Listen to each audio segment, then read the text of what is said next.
Governor Huckabee, thanks very much for joining us. Welcome back to Late Edition.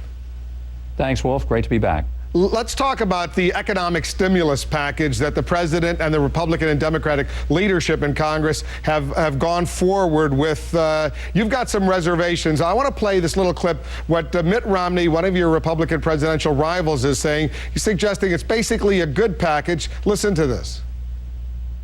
He's getting money back to consumers, and given the fact that 2/3 of our economy is a consumer economy, getting money back into the hands of our citizens, a lot of them paying a lot for gasoline, a lot for heating oil, a lot of people concerned about how to make ends meet, that makes sense to me. All right, you've got some serious problems, though, with the package. What's the basic difference, as you see it, between yourself and Mitt Romney, for example, on the Republican presidential side? Well, kudos to the President and Congress for finally agreeing on something and doing something. But as I expressed in the debate the other night, the problem I have is that what we're really doing is borrowing about $150 billion from the Chinese, which is where this money's got to end up coming from in the trade deficit. Then we're going to give rebates to taxpayers, and that's great. I'm glad. But what will most of them do with it? They're going to buy things that were imported from China. So I have to ask, whose economy is being stimulated the most? What I suggested was we have a nation whose infrastructure is crumbling. Our roads, bridges, airports clogged up. People don't get home to be with their families. They're stuck in traffic.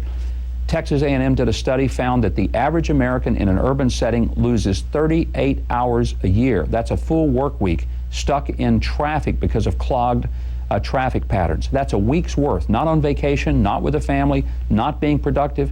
That's lost sitting behind the steering wheel, banging on the wheel because they can't get home. Now, $150 billion would expand interstate by 2 lanes, I-95 from Bangor, Maine to Miami. There are places all over America, whether it's in my state of Arkansas, California, Texas, all over the place where our infrastructure is choked, where people are stuck on runways because they're overburdened and their highways are clogged. We have bridges falling down in Minnesota.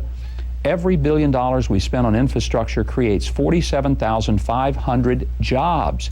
And we do it with American labor, American cement, American steel. That's why I'm saying that that's a real long-term stimulus package, but it does more than just stimulate the economy.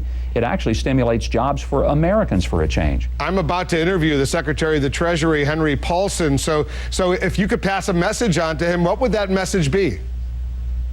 Well, it would be that I appreciate the fact that the President and this administration is taking action. And again, I support the first step of being active.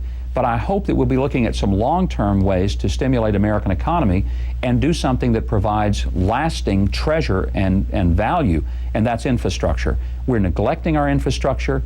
If you look at what's happening to the fact that our sewer systems, water systems, roads, they were built 50, 60, sometimes 80 and 100 years ago, and they simply are not able to keep up with the growth. As a result, we're not just having trouble today, but look at the problems that we're passing on to the next generation.